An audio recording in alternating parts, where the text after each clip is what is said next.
एक बड़ा अहम सवाल है बिहार के लिए। बिहार में पलायन बड़ा मुद्दा रहा है और हम सब, आप भी इससे देखा ही आपने कि लगातार ये चुनावी मुद्दा भी रहा है। इसको रोकने के लिए तेजस्वी यादव के पास क्या प्लान है? देखिए, ये बहुत ही मुश्किल काम है। एक साल में डिस्ट्रेस माइग्रेशन मतलब मजबूरी में यहाँ से बाहर जाने वाले लोगों को रोक दिया जाएगा, किसी को नहीं जाना पड़ेगा। एक लोग हमसे पूछता आपके पास ऐसा क्या जादू का छड़ी है, अभी आपको बता रहे हैं कि वो कैसे रोका जाएगा।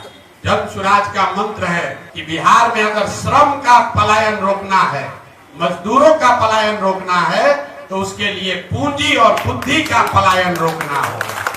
आपको जो मजदूर जाता है ट्रेन में बैठ के, वो पलायन दिखता है, लेकिन पूंजी का पलायन नहीं दिखता। पूंजी समाज में आता कहां से? पूंजी आने का दो ही तरीका है। एक, जो पैसा आप कमाकर बचाते हैं, जो अर्जित करते हैं, खर्च के बाद जो बचता है वो आपका हुआ मूलधन। और पूंजी का दूसरा स्रोत है बैंकों से मिलने वाला कर्ज, लोन।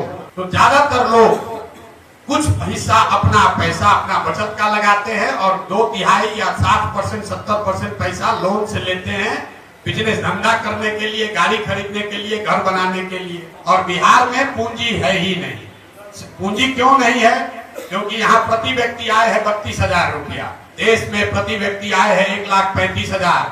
बिहार में प्रति व्यक्ति आय है 32,000। और उसमें भी अगर पटना और बेगूसराय 2 को जिला हटा दीजिएगा तो बिहार में प्रति व्यक्ति आय है 24,000 रुपया। तो खाने पीने के बाद उसके पास पैसा बचना ही नहीं है। और दूसरा पूंजी का स्रोत है बैंक। बैंक क्या कर रहे हैं? रिजर्व बैंक ऑफ इंडिया एक आंकड़ा जारी करता है जो बताता है, एक अनुपात है CD रेशियो, मतलब कितना पैसा आपने बैंक में जमा किया और बैंकों ने उसके बदले में कितना पैसा ऋण व्यक्ति और समाज को दिया। और ये बैंकों की मनमानी नहीं है, एक वैधानिक जिम्मेवारी है। बैंकिंग का मॉडल है कि 100 रुपया अगर आप और हम बैंक में जमा कर रहे हैं तो बैंकों को निश्चित तौर पर कम से कम 70 रुपया समाज को वापस देना है ऋण के तौर पर, ताकि लोग बिजनेस व्यापार कर सके, अपना घर बना सके, गाड़ी खरीद सके, जो काम करना चाहे वो कर सके। बिहार में इसकी स्थिति क्या है? पूरे देश में CD रेशियो है अभी करीब करीब 74%। मतलब अगर 100 रुपया पूरे देश के लोगों ने बैंकों में जमा किया तो बैंकों ने 74 रुपया वापस किया समाज को।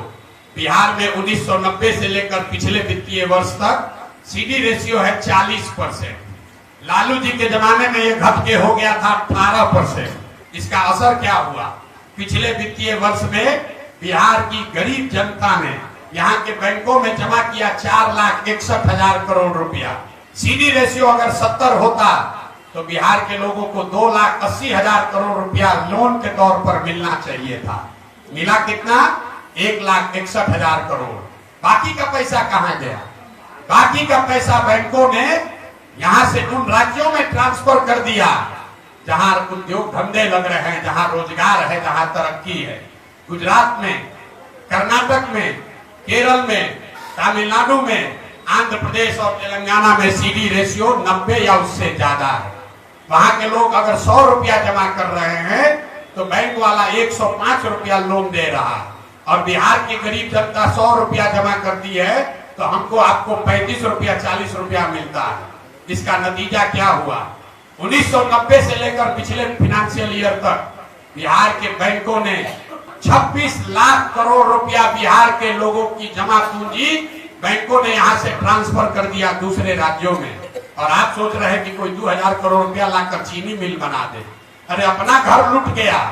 26 लाख करोड़ रुपया बैंकों ने बिहार के लोगों का दूसरे राज्य में दे दिया। और आप और हम सोच रहे हैं कि 2,000 करोड़ रुपया कोई बाहर से लेकर आए। अब आप कहिएगा भैया सरकार में कोई इसका बात क्यों नहीं कर रहा है? बिल्कुल इसका बात होना चाहिए। आपकी जानकारी के लिए बता दें कि CD रेशियो को देखने के लिए मुख्यमंत्री की अध्यक्षता में कमेटी है, जिसको हर महीने बैठना है, जिसको ये सुनिश्चित करना है कि बैंक ये पैसा लोगों को दे। लेकिन जैसे डॉक्टर, इंजीनियर मुख्यमंत्री का बात नहीं सुन रहा है, जैसे पुलिस और शिक्षक बात नहीं सुन रहे हैं, जैसे CO, BDO बात नहीं सुन रहा है, वैसे बिहार में बैंक वाले भी मुख्यमंत्री का, सरकार का बात नहीं सुन रहे हैं। इसीलिए ये दुर्दशा है। तो जन स्वराज का जो प्रयास है कि अगर 70% भी CD रेशियो बिहार में कर दिया जाए तो हर साल करीब करीब 2.5 लाख करोड़ रुपया एडिशनल यहाँ इन्वेस्ट होने लगेगा। आप बड़ा घर बना सकेंगे, ज्यादा बड़ी गाड़ी खरीद सकेंगे, ज्यादा लोग मोटरसाइकिल खरीद पाएगा, ज्यादा लोग रोजी रोजगार कर पाएगा। जब लोग रोजी रोजगार करेंगे तो स्वाभाविक है यहाँ पर और एम्प्लॉयमेंट जनरेट होगा, उससे यहाँ से पलायन रुकेगा। और अगर पूंजी का पलायन रुका तो उससे बुद्धि का भी पलायन रुकेगा। जो पढ़ लिख कर लोग बाहर जा रहे हैं वो लोग यहाँ वापस आएंगे, और जब बुद्धि और पूंजी दोनों का पलायन रुकेगा तो श्रम का पलायन अपने आप रुक जाएगा। जो फाइनेंशियल मॉडलिंग की गई है कि अगर 6 महीना में सीडी रेशियो को सुधार दिया जाए तो डिस्ट्रेस माइग्रेशन को इमीडिएटली रोका जा सकता है। तो ये जन स्वराज का मंत्र है कि पूंजी के पलायन को रोककर बुद्धि का पलायन रोका जाए और दोनों के पलायन को रोक के श्रम का पलायन रोका जाए।